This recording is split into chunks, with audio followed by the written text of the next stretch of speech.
Alright, I just got a nice little Zippo that is a reminder of the Bill of Rights. Let's take a look at it.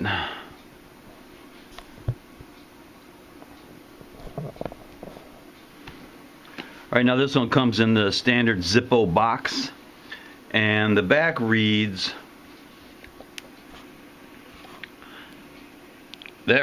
gun permit. Let's take a look at this thing.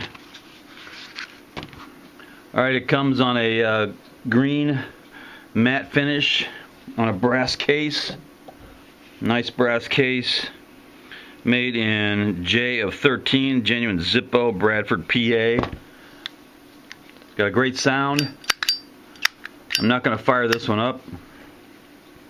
But the cover is really good because it's a reminder of the Bill of Rights. It says, United States of America gun permit, and the name on it is an American citizen.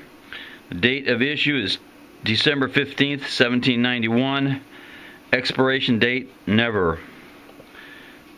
That date is the day that the Bill of Rights was ratified. And this is just a reminder that the Constitution and the Bill of Rights guarantees that we are able to defend ourselves and keep and bear arms. So if I'm not carrying this one, it's going to have a special place in my collection. And I think that deserves a little bit of cowbell. For 1791. Great day in history. Knuckle